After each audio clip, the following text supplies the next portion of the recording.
Students, तो हम लोग कवर कर रहे हैं ऑर्गेनिक केमिस्ट्री। और ऑर्गेनिक केमिस्ट्री में आगे बढ़ने से पहले एक बहुत important topic that is reactivity, right. कि अगर एक ही तरह के different type of organic compound, एक ही तरह का मतलब ये हुआ कि हैलोजन डेरिवेटिव अगर आपके प्राइमरी, सेकेंडरी और टर्सरी एल्काइल हैलाइड मौजूद हों तो उनमें से कौन सा फास्ट रिएक्शन शो करेगा, कौन सा स्लो रिएक्शन शो करेगा, किस रिएक्शन में कौन सा मेजर प्रोडक्ट होगा, कौन सा माइनर प्रोडक्ट होगा, इन टॉपिक्स को थोड़ा सा समझने की कोशिश करते हैं। तो टॉपिक समझने से पहले थोड़ा सा यूँ समझते हैं कि आखिर केमिकल रिएक्शन किस तरीके से कंप्लीट होती हैं। तो कोई भी ऑर्गेनिक कंपाउंड जिसे हम केमिस्ट्री की भाषा में सबस्ट्रेट कहते हैं, उस सबस्ट्रेट के ऊपर कोई भी अटैकिंग रिएजेंट अटैक करता है। Substrate that organic compound which provide carbon for chemical reaction is called substrate. Substrate वो ऑर्गेनिक कंपाउंड है जो केमिकल रिएक्शन के लिए अपना कार्बन प्रोवाइड कराता है। उसके ऊपर कोई भी अटैकिंग रिएजेंट, अटैकिंग रिएजेंट का मतलब या तो वो इलेक्ट्रॉन डेफिशिएंट है, इलेक्ट्रोफिल है, या फिर वो इलेक्ट्रॉन रिच है, न्यूक्लियोफिल है, या फिर वो फ्री रेडिकल है, वो अटैक करता है। तो जब सबस्ट्रेट के ऊपर अटैकिंग रिएजेंट अटैक करता है तो रिएक्शन इंटरमीडिएट बनता है, the formation of reaction intermediate. जो रिएक्शन इंटरमीडिएट है वो हाई एनर्जी का और लेस स्टेबल है।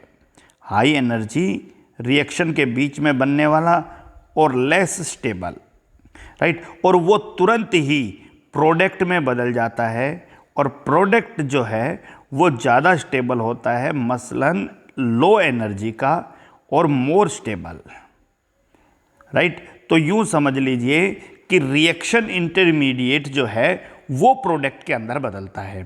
पहले सबस्ट्रेट के ऊपर अटैकिंग रिएजेंट अटैक करता है, उसके बाद रिएक्शन इंटरमीडिएट बनता है और रिएक्शन इंटरमीडिएट प्रोडक्ट में बदलता है। मैं दोबारा लिख देता हूं, आई राइट हेयर सबस्ट्रेट, ओके। उसके ऊपर अटैक किया अटैकिंग रिएजेंट ने, अटैकिंग रिएजेंट ने अटैक किया तो फॉर्मेशन हुआ रिएक्शन इंटरमीडिएट का, ओके। और उसके तुरंत बाद बच्चों रिएक्शन इंटरमीडिएट बदल गया किसके अंदर, प्रोडक्ट के अंदर। प्रोडक्ट जो बनेगा वो सबको पता है वो स्टेबल होगा, और जो स्टेबल होगा वो एनर्जी में लो होगा, लो एनर्जी, राइट। जो रिएक्शन इंटरमीडिएट है वो डेफिनेटली अनस्टेबल है। और अनस्टेबल क्यों है? क्योंकि वो हाई एनर्जी का है। तो हमारी किसी भी केमिकल रिएक्शन की रिएक्टिविटी डिपेंड करती है कि रिएक्शन इंटरमीडिएट से प्रोडक्ट कितनी जल्दी बनेगा। कि कोई भी रिएक्शन इंटरमीडिएट हो उससे प्रोडक्ट कितनी जल्दी बनेगा, राइट। तो आप सबको पता है भाई, प्रोडक्ट तो खुद ही लो एनर्जी का होता है, इसका मतलब मोर स्टेबल है, जबकि रिएक्शन इंटरमीडिएट लेस स्टेबल है। यानी ये रास्ता लेस स्टेबल से मोर स्टेबल की ओर जा रहा है कि कोई चीज़ लेस स्टेबल है वो किस में बदलेगी, मोर स्टेबल में। लेकिन अगर मान लीजिए 3 रिएक्शन इंटरमीडिएट है, ए, बी और सी, और तीनों को स्टेबल प्रोडक्ट में बदलना है, स्टेबल प्रोडक्ट के अंदर, तो इनमें से अगर तीनों की स्टेबिलिटी की जांच करें मान लीजिए, और तीनों में से मैं ये कहूँ कि सी रिएक्शन इंटरमीडिएट मोर स्टेबल है, तो आप कहोगे इसे अपने से ज़्यादा स्टेबल प्रोडक्ट में बदलना है। और आपका ए जो है वो इनमें सबसे लेस स्टेबल है, तो उसको भी अपने से ज़्यादा स्टेबल प्रोडक्ट में बदलना है। अब कौन सा पाथ छोटा होगा? डेफिनेटली अगर कोई रिएक्शन इंटरमीडिएट पहले से ही स्टेबल हुआ तो वो तुरंत ही अपने प्रोडक्ट में बदल जाएगा। लेकिन अगर रिएक्शन इंटरमीडिएट लेस स्टेबल हुआ तो उसको स्टेबल प्रोडक्ट में बदलने में ज़्यादा समय लगेगा।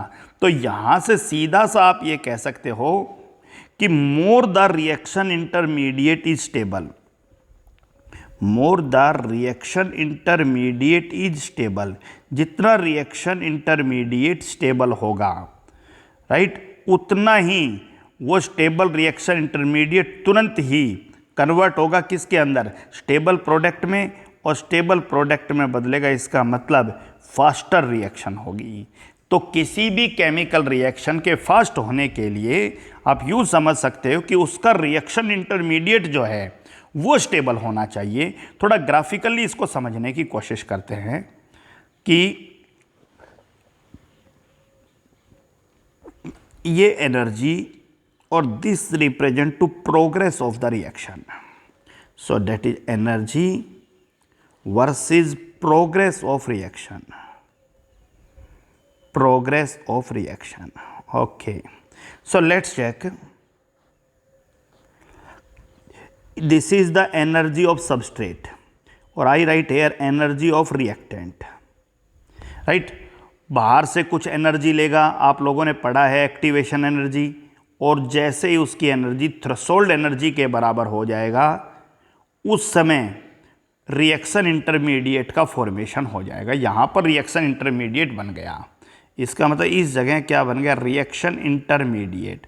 अब आप देखिए, आप कहो जी रिएक्शन इंटरमीडिएट हाई एनर्जी का है, ऊपर बना है और लेस स्टेबल है। अब ये रिएक्शन इंटरमीडिएट तुरंत ही स्टेबल प्रोडक्ट में बदलेगा। मान लीजिए ये यहाँ आकर प्रोडक्ट में बदल गया, this is energy of the product. अब रिएक्शन इंटरमीडिएट की एनर्जी बहुत ज़्यादा है, देखिए ग्राफ बहुत ऊपर है, और आप सबको पता है ये लेस स्टेबल है। ये मान लीजिए हमने ए रिएक्शन को रिप्रेजेंट किया, ए रिएक्शन प्रोडक्ट में बदला है, राइट। ए मान लीजिए किस में बदला है, बी के अंदर। चलिए एक दूसरा रिएक्शन लेते हैं इसी को समझने के लिए, ओके, कि यही रिएक्शन मान लीजिए ऐसी ही कोई रिएक्शन इस पाथ को फॉलो करते हुए प्रोडक्ट में बदल जाए। अब आप यूं कहिए भाई यहां का रिएक्शन इंटरमीडिएट यहां पर बन गया, क्लियर हो गया, इस पॉइंट के ऊपर, राइट। और इस पॉइंट पर रिएक्शन इंटरमीडिएट बन गया तो इसका मतलब उसका पाथ छोटा हो गया, राइट, उसको प्रोडक्ट में बदलने में कम समय लगेगा। और दूसरी तरफ ये देखिए कि पहले वाले केस में जो रिएक्शन इंटरमीडिएट था वो हाई एनर्जी का था, लेकिन दूसरे वाले केस में रिएक्शन इंटरमीडिएट लो एनर्जी का है, मतलब मोर स्टेबल है। और मान लीजिए एक और केस ले लीजिए आप, ओके, और that case is this is the case, third attempt किसी रिएक्टेंट के लिए। अब रिएक्शन इंटरमीडिएट यहां बन गया, इसको प्रोडक्ट में बदलने में और भी जल्दी कम समय लगेगा। इसका सीधा सा मतलब ये हुआ कि रिएक्शन इंटरमीडिएट जितना ज़्यादा स्टेबल होगा, राइट, उतना ही वो पर्टिकुलर रिएक्शन फास्ट होगी। तो ये बात आप सबको पता होना चाहिए। ये चीज़ें आपसे एग्जाम में इस तरह से नहीं पूछी जाती है जिस तरीके से यहाँ बता रहा हूँ, लेकिन आप जब तक इनको समझ नहीं पाओगे तब तक आपके बहुत सारे कॉन्सेप्ट अधूरे रह जाएंगे। मसलन रिएक्शन इंटरमीडिएट के बारे में अगर मैं बात करूँ तो आप ये कहोगे भाई reaction intermediate, sorry that is not mediate, that is intermediate, okay, intermediate more stable the reaction intermediate, more stable the reaction intermediate। जितना रिएक्शन इंटरमीडिएट ज़्यादा स्टेबल होगा, मतलब लो एनर्जी का होगा, सीधा सा मतलब है faster will be the reaction. वो रिएक्शन उतनी ही तेज़ी से होगी, उतना ही जल्दी प्रोडक्ट बनेगा, faster will be the reaction. अब प्रश्न आता है भाई रिएक्शन इंटरमीडिएट कितने तरह के होते हैं, राइट। आपके सिलेबस के नज़रिए से अगर देखें तो हम लोग मेजॉरिटी में 3 रिएक्शन इंटरमीडिएट के बारे में पढ़ने वाले हैं, that is carbocation, carbanion and free radical, okay. और बहुत सरल से एग्जाम्पल के तौर पे carbon atom bearing positive charge, right. So ऐसी स्थिति जहां कार्बन के ऊपर नेगेटिव चार्ज आ जाए, राइट, और ऐसी स्थिति जहां कार्बन के पास ओड इलेक्ट्रॉन आ जाए, फ्री इलेक्ट्रॉन। तो ये 3 बहुत कॉमन एग्जाम्पल है, कार्बोकैटायन, कार्बाएनायन और फ्री रेडिकल, राइट। सो अब प्रश्न आता है कि ये पॉजिटिव चार्ज है, ये इसकी रिएक्टिविटी की पहचान है, राइट। ये नेगेटिव चार्ज है, ये इसकी रिएक्टिविटी की पहचान है। तो आप यूँ कह सकते हो कि किसी कार्बन का पॉजिटिव चार्ज जितना ज़्यादा कम होगा, राइट, इसका मतलब पॉजिटिव चार्ज जितना कम होगा उतना ही कार्बोकैटायन ज़्यादा स्टेबल होगा, राइट। और पॉजिटिव चार्ज जितना ज़्यादा ताकत का होगा उतना ही कार्बोकैटायन कम स्टेबल होगा। पॉजिटिव चार्ज है तो इसका मतलब है लेस स्टेबल है, राइट। दूसरी तरफ नेगेटिव चार्ज जितना कम ताकत का होगा उतना ही कार्बोएनायन ज़्यादा स्टेबल होगा। इसका मतलब ये हुआ कि कार्बोकैटायन की स्टेबिलिटी यानी less intensity of positive charge, बहुत सरल सी भाषा में लिखता हूँ, less intensity of positive charge, okay, less intensity of negative charge, carbanion की stability, less intensity of negative charge, right.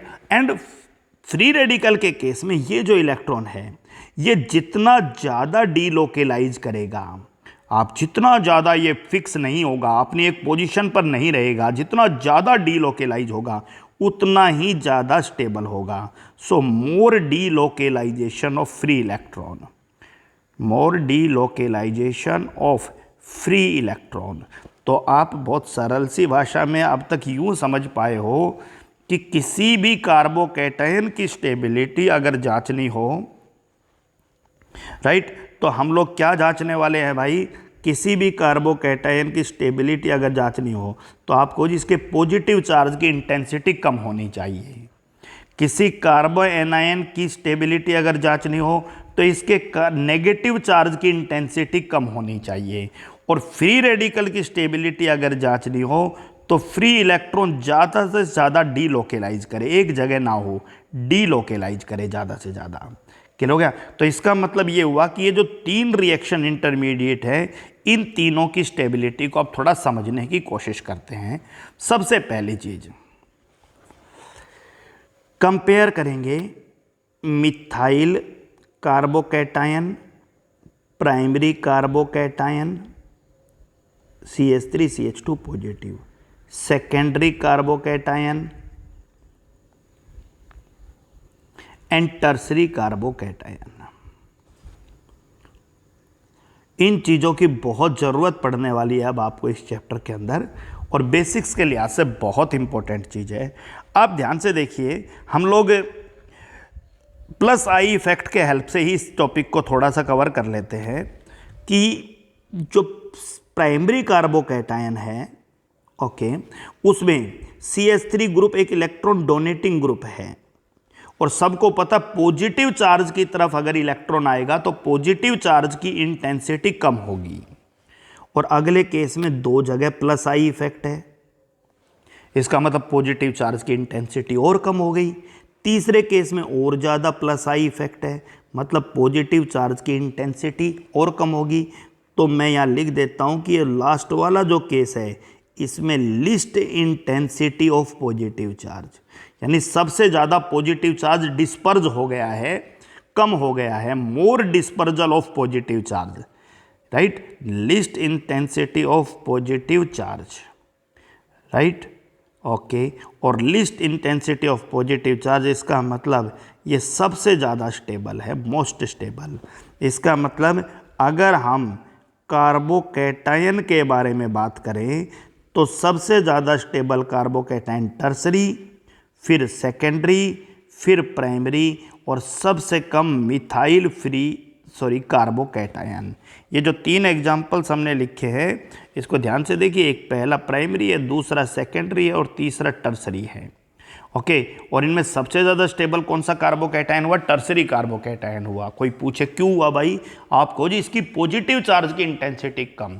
मैं फिर से बहुत सरल से शब्दों में बता देता हूँ कि अगर किसी कार्बोकैटायन की स्टेबिलिटी देखनी हो, राइट, तो आप ये कहिए उसके पॉजिटिव चार्ज सबसे ज़्यादा डिस्पर्ज होना चाहिए, मतलब सबसे कम इंटेंसिटी का हो।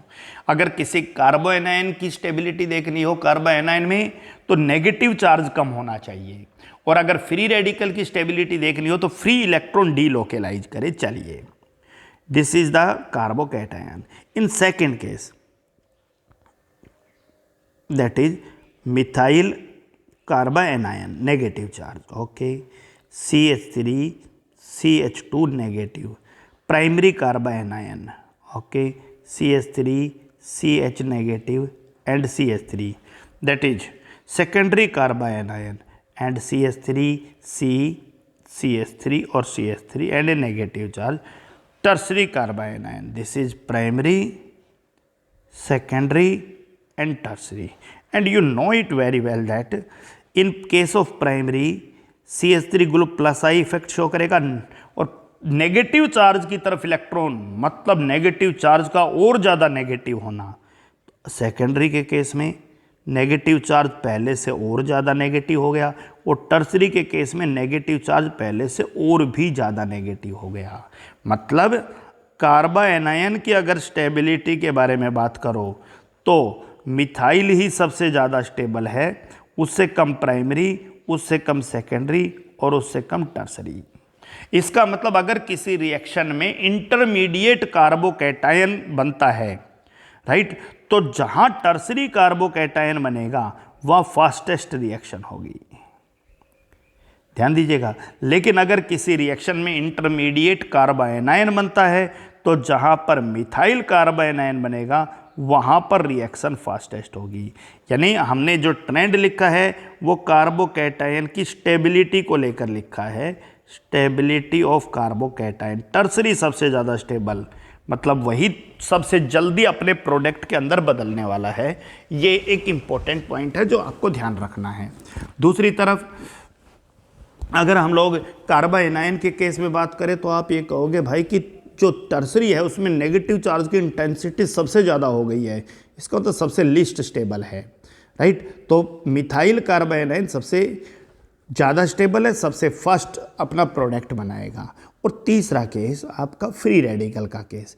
सो you can compare easily, that is methyl free radical, then CH3 CH2 free radical, it is primary free radical, CH3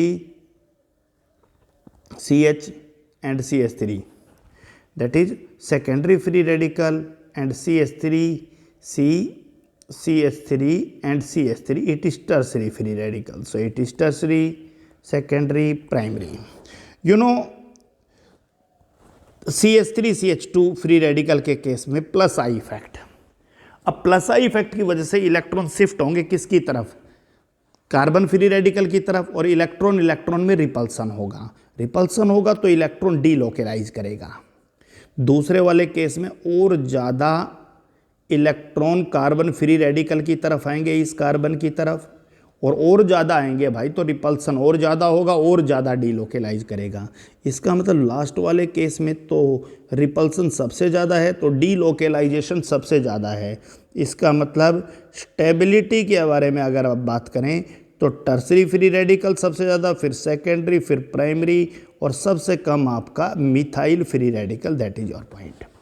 तो आप यूँ समझिए बेटा कि अगर हमें स्टेबिलिटी ऑफ रिएक्शन इंटरमीडिएट को लेकर बात करनी है, द पॉइंट इज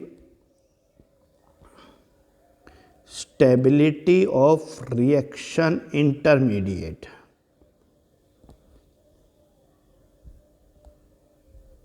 राइट। और तीन तरह के रिएक्शन इंटरमीडिएट ज़्यादा लेकर चलते हैं हम, that is carbocation, that is free radical. अब मैंने सीक्वेंस बदल दिया, कार्बानियन को सबसे लास्ट में ले गया। उसके पीछे दो रीजन थे। एक रीजन तो ये था कि कार्बोकैटायन का फ्री रेडिकल का एक ही ट्रेंड था, और दूसरा तुम्हारे सिलेबस में ज़्यादातर रिएक्शन का इंटरमीडिएट या तो कार्बोकैटायन ही होगा या फ्री रेडिकल ही होगा। तो फिर हमारे लिए ज़्यादा इंपॉर्टेंट यही था, tertiary carbocation, then secondary, then primary. Free radical के केस में टर्सरी, सेकेंडरी एंड प्राइमरी, और कार्बानियन के केस में प्राइमरी, सेकेंडरी और टर्सरी, राइट। और आप लोगों ने इसके पीछे रीजन क्या लिखा, बहुत कॉमन सा जवाब था, राइट। टर्सरी के केस में least intensity of positive charge, मानते हो नहीं मानते हो, इसलिए ये सबसे ज़्यादा स्टेबल है, पॉजिटिव चार्ज की इंटेंसिटी सबसे कम, राइट, प्लस आई इफेक्ट हो गया। दूसरे केस में अगर फ्री रेडिकल बन रहा है, इसका मतलब list intensity of negative charge, list intensity of negative charge, right. अब नेगेटिव चार्ज की इंटेंसिटी अगर आप देखिए तो किसके अंदर, टर्सरी के केस में क्या हुआ, थोड़ा ओके ये तो फ्री रेडिकल का केस था, तो यहाँ तो डीलोकेलाइजेशन को लेकर बात करना, तो वेरी सॉरी। चलिए फ्री रेडिकल के केस में more delocalisation of free electron, more delocalisation of free electron tertiary में, राइट। और डीलोकेलाइजेशन ऑफ फ्री इलेक्ट्रॉन सबसे ज़्यादा है, तो इसका मतलब सबसे ज़्यादा फ्री स्टेबल है। और वहाँ पर प्राइमरी जो है उसके अंदर नेगेटिव चार्ज की इंटेंसिटी सबसे कम है, राइट। नेगेटिव चार्ज की इंटेंसिटी सबसे कम है, list intensity of negative charge. और पहले ही पढ़ के आए, फिर मैं दोबारा रिपीट कर रहा हूँ, किसी कार्बोकैटायन की स्टेबिलिटी देखना हो तो उसके पॉजिटिव चार्ज की इंटेंसिटी लेस होनी चाहिए। अगर कार्बो एनायन की स्टेबिलिटी देखना हो तो नेगेटिव चार्ज की इंटेंसिटी लेस होनी चाहिए। और अगर किसी फ्री रेडिकल की स्टेबिलिटी देखनी हो तो फ्री इलेक्ट्रॉन मोर डीलोकेलाइज करे, मोर डीलोकेलाइज करे, ध्यान रखना। ओके, आप सबको पता है प्लस आई इफेक्ट, राइट, क्या करता है, पॉजिटिव चार्ज की इंटेंसिटी को घटाता है। इसका मतलब जितना प्लस आई ज़्यादा उतना ही कार्बोकैटायन ज़्यादा स्टेबल, जितना प्लस आई ज़्यादा उतना ही फ्री रेडिकल का इलेक्ट्रॉन ज़्यादा डीलोकेलाइज करेगा। इसका मतलब फ्री रेडिकल को भी मैं ऊपर लिख देता हूँ, और जितना प्लस आई ज़्यादा होगा उतना नेगेटिव चार्ज की इंटेंसिटी बढ़ेगी, सो कार्बन एनायन। यानी यूँ समझ लो कि जितना प्लस आई इफेक्ट ज़्यादा होगा उतना कार्बोकैटायन ज़्यादा स्टेबल होगा, उतना फ्री रेडिकल ज़्यादा डीलोकेलाइज करेगा, स्टेबल होगा, और कार्बन एनायन उतना ही कम स्टेबल होगा। ये ध्यान रखना है। जरूरी नहीं है कि आप लोग प्लस आई के हेल्प से ही बात करो, बहुत कॉमन क्वेश्चन पूछे जाते हैं। और क्वेश्चन ये बना है, ध्यान दीजिएगा, और जैसे जैसे आप अप्लाई करोगे ना तब आपको बड़ा इंटरेस्ट आएगा इन चीज़ों के अंदर, लेकिन उसके लिए बहुत बेसिक क्लास है, राइट। क्वेश्चन पहला चीज़ कि CH3 CH2 Cl, this is alkyl halide, right, and the second one is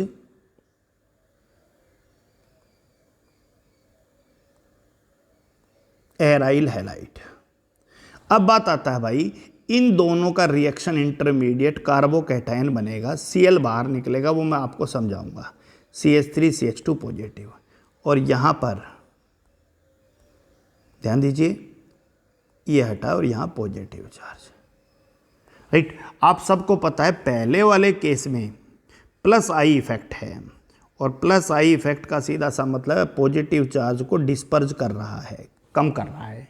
लेकिन दूसरे वाले केस में प्लस आई तो हो नहीं सकता, रेजोनेंस है, ये डबल बॉन्ड अगर यहाँ भी शिफ्ट कर दोगे तो भी पॉजिटिव वहीं की वहीं रहेगा भाई, उसके चार्ज पे कोई फर्क नहीं पड़ना है। इसका मतलब कि ये वाला जो कार्बोकैटायन है ये मोर स्टेबल है, राइट। और आप ये कह सकते हो कि फिनाइल कार्बोकैटायन, ये क्लोरोबेंजीन से जो बना है C6H5, phenyl carbocation is unstable, क्योंकि उसको कोई भी स्टेबल नहीं कर पा रहा, इंडक्टिव इफेक्ट तो है नहीं, और रेजोनेंस से भी वो स्टेबल नहीं हो पा रहा। Phenyl carbocation is unstable, right. Okay, एक बहुत अच्छा क्वेश्चन और बना रहा हूं मैं, चलिए।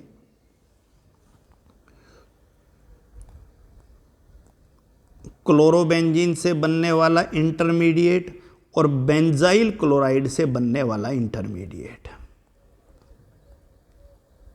CH2Cl, right. आप बताइए भाई कौन सा इंटरमीडिएट, अब क्लोरोबेंजीन से बनने वाला इंटरमीडिएट Cl निकालिएगा, this is phenyl carbocation C6H5Cl, this is chlorobenzene, and C6H5 positive, this is phenyl carbocation. okay, and this is benzyl carbocation. So what actually happens? This is CH2 positive. And check, phenyl carbocation is unstable. क्यों है भाई unstable? क्योंकि कैसे भी करके resonance effect इस positive charge को कम नहीं कर पा रहा है। लेकिन अगर आप दूसरे वाले केस में देखो तो आप कहोगे ये डबल बॉन्ड जैसे इधर शिफ्ट होगा ये पॉजिटिव चार्ज खत्म होगा। इसका मतलब ये हुआ कि benzyl carbocation is more stable, कि बेंजाइल कार्बोकैटायन जो है बेटा वो बहुत ज़्यादा स्टेबल है। किसकी तुलना में? फिनाइल कार्बोकैटायन की तुलना में। Is more stable, right. और मोर स्टेबल किसकी वजह से हुआ? Stabilised by resonance. उसको स्टेबल करने का काम कौन कर रहा है? रेजोनेंस कर रहा है। ओके, और थोड़ा समझने की कोशिश कीजिए। ये सब कहानियाँ इस चैप्टर में इस्तेमाल होंगी, इसलिए एक अलग से लेक्चर बना दिया कि आपको कोई परेशानी ही ना आए। वहाँ पर हम दोबारा से बात कर लेंगे। तीसरा, दिस इज एलाइल हैलाइड,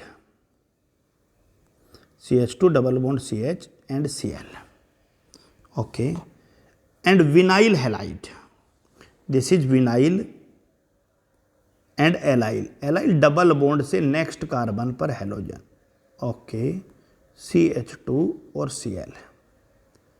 चलिए, अब विनाइल हैलाइड और एलाइल हैलाइड में किसका कार्बोकैटायन ज़्यादा स्टेबल है? चेक कीजिए। CH2 डबल बॉन्ड CH और पॉजिटिव, ये विनाइल हैलाइड से बनने वाला कार्बोकैटायन, और allyl halide CH2 double bond CH और CH2 पॉजिटिव। अब आप सबको पता है भाई, पहले में तो पाई इलेक्ट्रॉन किधर भी मूव करे लेकिन वो पॉजिटिव चार्ज की इंटेंसिटी तो कम नहीं होगी। लेकिन दूसरे वाले केस में अगर ये डबल बॉन्ड यहाँ शिफ्ट हो गया, इस पॉजिटिव चार्ज की इंटेंसिटी कम हो जाएगी और पहले कार्बन पर पॉजिटिव चार्ज आ जाएगा। इसका मतलब एलाइल कार्बोकैटायन जो है वो स्टेबल है और उसको स्टेबलाइज किया जा रहा है बाई रेजोनेंस। उसको स्टेबलाइज करने का काम बच्चों कौन कर रहा है? रेजोनेंस कर रहा है। ये ध्यान रखना है। तो ये बहुत इंपॉर्टेंट चीज़ थी, इस चैप्टर के अंदर आप सबको पता होना चाहिए, राइट। तो इस तरह के क्वेश्चंस को लेकर हम लोग बहुत ज़्यादा बात करेंगे कि एलाइल कार्बोकैटायन स्टेबल है जबकि विनाइल कार्बोकैटायन स्टेबल नहीं है, राइट। बेंजाइल कार्बोकैटायन स्टेबल है जबकि एराइल या फिनाइल कार्बोकैटायन स्टेबल नहीं है, और उन दोनों के पीछे हमने अभी रीजन्स पे बात किया। पॉइंट क्लियर है? अब आप थोड़ा सा कहानी को एग्जाम्पल्स के हेल्प से समझने की कोशिश करना। एक एग्जाम्पल है कि CH3 COH और CH3 और CH3 ये HCl के साथ बहुत फास्ट रिएक्शन शो करता है, जबकि CH3 CH2 OH HCl के साथ उतना फास्ट रिएक्शन शो नहीं करता।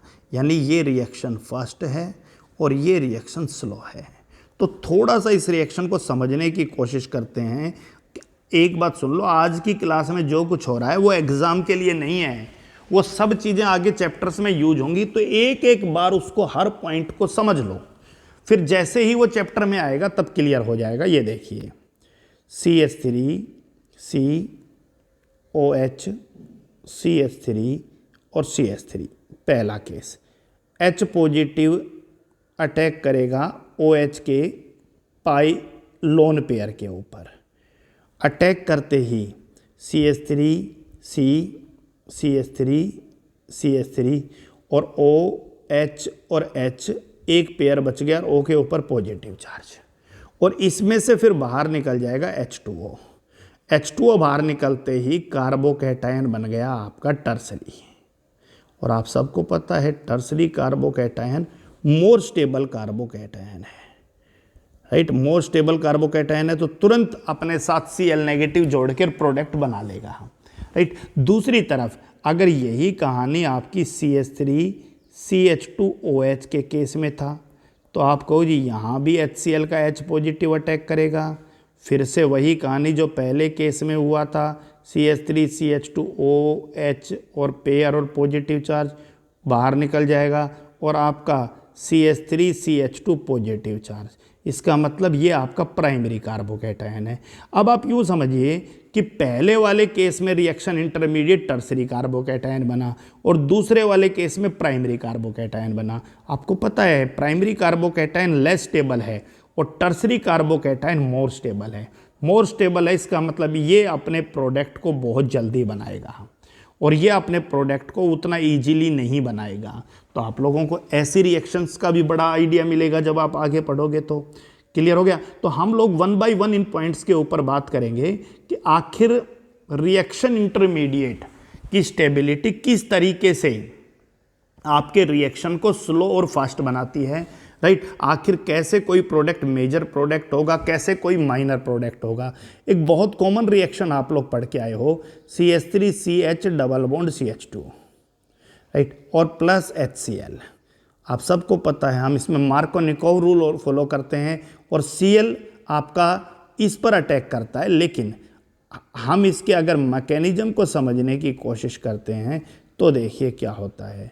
पहले इलेक्ट्रोफाइल अटैक करेगा, क्योंकि रिएक्शन का नाम इलेक्ट्रोफिलिक एडिशन रिएक्शन है। पहले इलेक्ट्रोफिल अटैक करेगा। अब इलेक्ट्रोफिल अटैक करेगा इस पाई इलेक्ट्रॉन पर। अब पाई इलेक्ट्रॉन को लेने के लिए H पॉजिटिव इस कार्बन पर भी आ सकता है और इस पर भी आ सकता है, क्योंकि ये पाई तो दोनों का है। तो चलिए दोनों पे ले आते हैं। अगर बीच वाले पर आ गया तो लास्ट वाले के ऊपर पॉजिटिव चार्ज, क्योंकि ये पाई इलेक्ट्रॉन दोनों बीच वाले कार्बन की तरफ चले गई। और अगर लास्ट वाले पर आया तो बीच वाले कार्बन पे पॉजिटिव चार्ज। ये सीन में गया। अब आप सबको पता है ये पहला जो केस है ये प्राइमरी कार्बोकैटायन है, जिस कार्बन पर पॉजिटिव चार्ज उसके साथ एक ही कार्बन है, जबकि दूसरे वाला जो है वो सेकेंडरी कार्बोकैटायन है। और आप सबको पता है सेकेंडरी कार्बोकैटायन मोर स्टेबल होता है, और मोर स्टेबल होता है इसका मतलब कि यही आपका तुरंत प्रोडक्ट में सबसे जल्दी बदलेगा और फिर Cl नेगेटिव इसी के साथ जुड़ेगा। सो CH3 CH Cl और CH3, और यहीं से मार्कोनिकोव रूल जो है वो प्रचलन में आया था कि भाई मार्कोनिकोव रूल क्या कहता है। लेकिन आपको पता होना चाहिए कि जुड़ यहाँ भी जाएगा, लेकिन वो आपका बहुत कम बनेगा, बहुत देर से बनेगा, राइट, यस। और इसीलिए मैं इसको मेजर प्रोडक्ट कहूँगा और उसको माइनर प्रोडक्ट कहूँगा। माइनर को बनाने की ज़रूरत नहीं होती है। तो आप लोगों को थोड़ा थोड़ा अंदाजा आ जाना चाहिए किस चीज़ को लेकर कि रिएक्शन इंटरमीडिएट जितना ज़्यादा स्टेबल होता है उतना ही रिएक्शन फास्ट होता है। दूसरी तरफ ध्यान दीजिए, अगर यही रिएक्शन आपकी इस कंडीशन में हो, मैकेनिज्म नहीं करा रहा हूँ, मैकेनिज्म तो मैं चैप्टर के साथ बताऊँगा, ओके, प्लस HBr और in the presence of peroxide. अब आप कहोगे जी एंटी मार्कोनिकोव रूल लगेगा और आपका Br लास्ट वाले कार्बन पे जुड़ेगा, CH2 और Br। सो HBr पेरोक्साइड की प्रेजेंस में ब्रोमीन फ्री रेडिकल का फॉर्मेशन करेगा, राइट। ये भी मैं आप लोगों को अच्छे से समझा दूंगा, अभी मुझे थोड़ा शॉर्टकट ही कर लेने दो। अब मामला आता है भाई ब्रोमीन फ्री रेडिकल को चाहिए इलेक्ट्रॉन। इलेक्ट्रॉन फिर से पाई के पास पाई इलेक्ट्रॉन अवेलेबल है। अब ये दोनों इलेक्ट्रॉन एक इस कार्बन के पास भी अवेलेबल हो सकता है, एक इसके लिए भी, क्योंकि दोनों का बराबर है। तो Br अगर बीच वाले पर अटैक करेगा, ध्यान दीजिएगा, सो इट इज CHBr और CH2 और उस पर फ्री इलेक्ट्रॉन आ जाएगा। और अगर Br लास्ट वाले पर अटैक करेगा सो CH यहाँ पर फ्री इलेक्ट्रॉन आ जाएगा और CH2 Br। अब ध्यान से देखिए, ये वाला जो केस है ये प्राइमरी फ्री रेडिकल है और ये वाला जो केस है ये सेकेंडरी फ्री रेडिकल है, और ज़्यादा स्टेबल सेकेंडरी फ्री रेडिकल है। इसका मतलब इसी का प्रोडक्ट मेजर होगा और पहले वाले का क्या होगा, माइनर होगा। इसके ऊपर अब H फ्री रेडिकल आकर जुड़ जाएगा और CH3 CH2 और Br। तो आप लोग इस टॉपिक में कंक्लूजन के तौर पे बच्चों क्या ध्यान रख लो कि stability of reaction intermediate, reaction intermediate की स्टेबिलिटी, ओके, और रिएक्शन इंटरमीडिएट में कार्बोकैटायन टर्सरी, सेकेंडरी, प्राइमरी और free radical, that is tertiary, secondary और प्राइमरी, इन्हीं की ज़्यादा ज़रूरत पड़ेगी। और कार्बन एनायन का जो ट्रेंड है वो बिल्कुल इसका अपोजिट ट्रेंड है, राइट। तो छोटी छोटी चीज़ें जैसे जैसे चर्चा में आती रहेंगी वैसे वैसे हम इसके बारे में बात करते रहेंगे। अब हमारा प्रश्न आता है भाई, हमें अगली क्लास में पढ़ना क्या है, राइट। हमें अगली क्लास में क्या पढ़ना है भाई? एक तो हमें इन चीज़ों का ज़रूरत पड़ेगा अब इस चैप्टर में जैसे जैसे हम आगे चलेंगे, राइट। हमें पढ़ना है भाई प्रिपरेशन ऑफ हैलो एरेन। तो आपको ये तो हम लास्ट क्लास में भी कवर कर चुके हैं कि हैलो एरेन की प्रिपरेशन कैसे होगा। Hello arenes, okay. सबसे पहले आप सबको बताया भाई कि बेंजीन से हैलो एरेन तैयार कर सकते हैं हम लोग। सो कैसे तैयार करेंगे? बेंजीन की रिएक्शन Cl2 FeCl3 के साथ कीजिए, क्लोरोबेंजीन बन जाएगा, कोई डाउट नहीं है। आप लोग बेंजीन की रिएक्शन Br2 और FeBr3 के साथ कीजिए, आपका प्रोडक्ट ब्रोमोबेंजीन बन जाएगा, राइट। तो हैलो एरेन का प्रिपरेशन हम लोग एल्काइल बेंजीन से भी हैलो एरेन तैयार कर सकते हैं, राइट। हैलो एरेन का मतलब है हैलोजन डायरेक्टली बेंजीन रिंग से जुड़े। जैसे टोल्यूइन है, उसको Cl2 FeCl3 के साथ रिएक्शन कराया तो आप सबको पता है बेंजीन पे CH3 ortho para directing group है, मतलब Cl रिंग में ऑर्थो पे जुड़ेगा और डायरेक्ट रिंग पर हैलोजन जुड़ते ही हैलो एरेन बन गया है, राइट। और दूसरी तरफ दूसरे प्रोडक्ट के अंदर बच्चों क्या होगा? CH3 और Cl आपका कहाँ पर जुड़ने वाला है? पैरा के ऊपर जुड़ने वाला। पैरा आपका मेजर प्रोडक्ट है, आप सबको पता है। उसके बाद हमने बात किया कि बेंजीन डाईएजोनियम क्लोराइड से भी हैलो एरेन तैयार किया जा सकता है, और उसको तैयार करने के लिए आप लोग Sandmeyer reaction, Gattermann reaction Cu2Cl2/HCl Sandmeyer reaction, या फिर Cu/HCl गैटरमैन रिएक्शन, दोनों का ही मेजर प्रोडक्ट क्लोरोबेंजीन है। पहला रिएक्शन सैंडमेयर रिएक्शन के नाम से और दूसरा गैटरमैन रिएक्शन के नाम से, ओके। चलिए, आप लोग ब्रोमोबेंजीन भी बना सकते हो सैंडमेयर गैटरमैन से। और कैसे बनाओगे बेटा? Cu2Br2/HBr, okay. So it will give you bromobenzene. Cu/HBr, that again it will give you bromobenzene. So आप लोगों को ये भी पता होना चाहिए, पहला सैंडमेयर रिएक्शन है, दूसरा गैटरमैन रिएक्शन है, तीसरा फिर से सैंडमेयर रिएक्शन है और चौथा फिर से गैटरमैन रिएक्शन है, ओके। आप लोग बेंजीन डाईएजोनियम क्लोराइड को Ki के साथ हीट कीजिए, आइडोबेंजीन मिल जाएगा आपको, राइट। और बेंजीन डाईएजोनियम क्लोराइड को अगर HbF4 के साथ हीट कर दिया तो यू शुड ऑब्टेन फ्लोरोबेंजीन। सो इस तरीके से आप लोग हैलो एरेन्स की प्रिपरेशन कर सकते हो। हमारे सिलेबस में यही टॉपिक कवर है, राइट। तो हम लोग इन पॉइंट्स के बारे में बात कर भी चुके हैं, आगे भी हम बात कर लेंगे। दूसरा हम लोगों को प्रिपरेशन करना है किसका बेटा? अगली क्लास में प्रिपरेशन ऑफ हैलो एल्केन। तो हमें किन किन चीज़ों को ध्यान रखना है हैलो एल्केन की प्रिपरेशन? सो नंबर 1, हाइड्रोकार्बन से कैसे तैयार करें? हाइड्रोकार्बन से हैलो एल्केन कैसे तैयार करें? और हाइड्रोकार्बन में भी number A alkane, okay. Alkane की रिएक्शन हैलोजन के साथ करेंगे लाइट की प्रेजेंस में। आपको जी हम पढ़ चुके हैं इस कहानी को, राइट। एल्केन की रिएक्शन हैलोजन के साथ करो और लाइट की प्रेजेंस में, ओके। नंबर B, आप लोग बहुत डिटेल में हम इस पॉइंट्स के बारे में बात करेंगे। नंबर B, एल्कीन की रिएक्शन, एल्कीन से हैलोजन कैसे तैयार करेंगे? तो आपको जो एल्कीन से तो हम एल्काइल हैलाइड कैसे तैयार करेंगे उसके हमने बहुत सारी रिएक्शंस पढ़ ली हैं, और वो कौन कौन सी रिएक्शन है चलिए चेक करते हैं। Br2CCl4, दोनों लगातार कार्बन पर हैलोजन जुड़ जाएगा, विक डाईब्रोमाइड, विक लगातार 2 कार्बन पर, क्लासिफिकेशन में बताया था मैंने, ओके। HCl, HBr, HI, पहले हम पढ़ चुके हैं इन सब चीज़ों के बारे में। और HBr पर ऑक्साइड, आप सबको पता है बेटा कि इन 3 रिएक्शंस के अंदर पहले में तो क्या है, डबल बॉन्ड टूटेगा और दोनों जगह Br।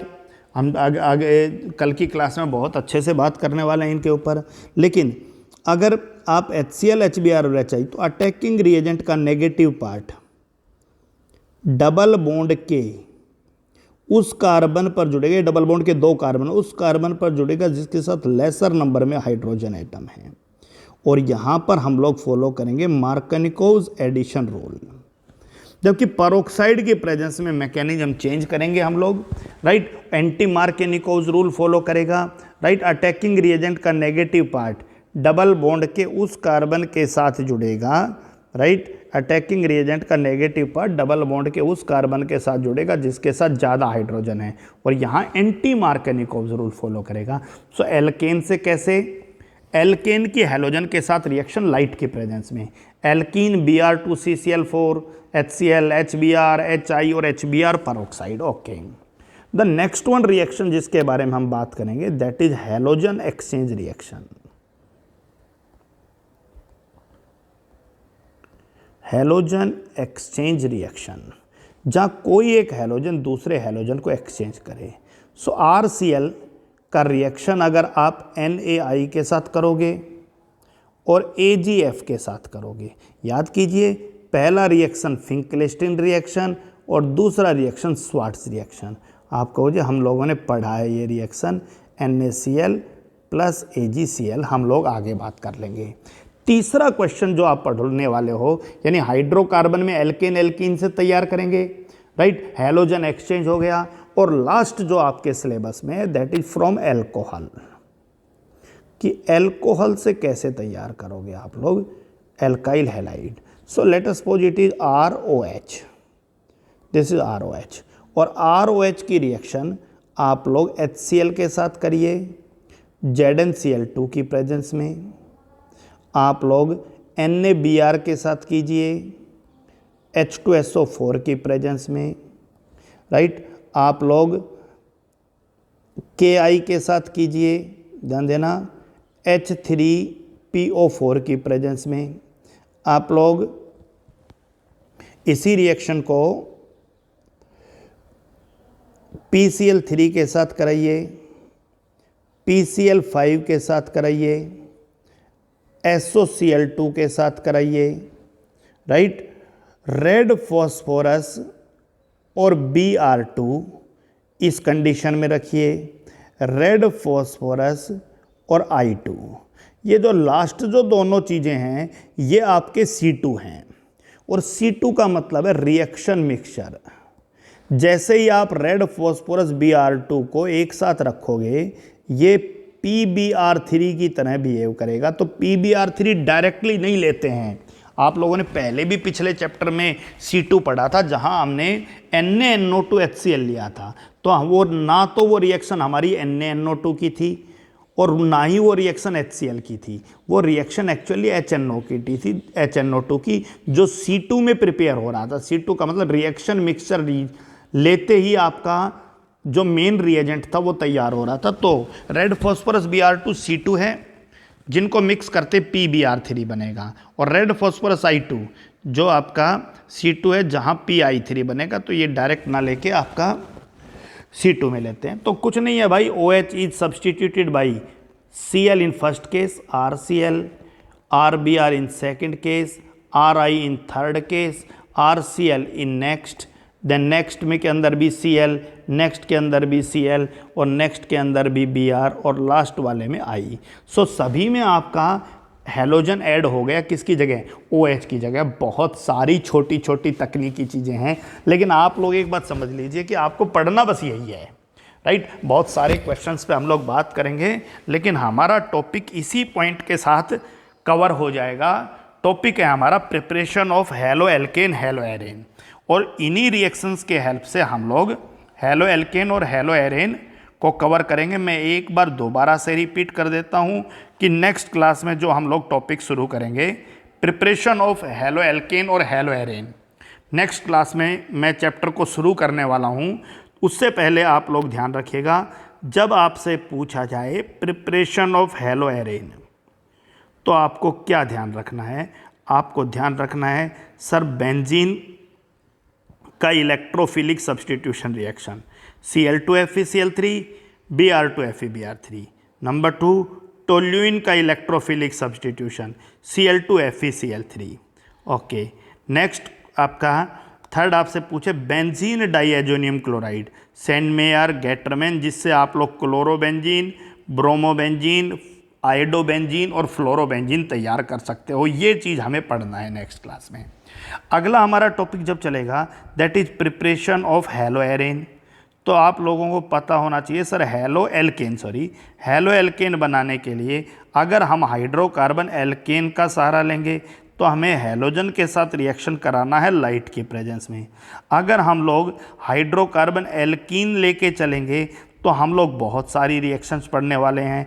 Br2CCl4 पढ़ने वाले हैं, HCl, HBr, HI पढ़ने वाले हैं, राइट। इन तीनों के अंदर मार्कोनिकोव एडिशन रूल काम करेगा और HBr परऑक्साइड जहाँ एंटी मार्कोनिकोव रूल काम करेगा। ओके, हम लोग halogen reaction halogen exchange reaction पढ़ेंगे जिसमें फिंकलेस्टीन और स्वार्ट्स रिएक्शन पढ़ेंगे। सो RCl जो है उसको NaI और AgF के साथ रिएक्ट करके बात करेंगे।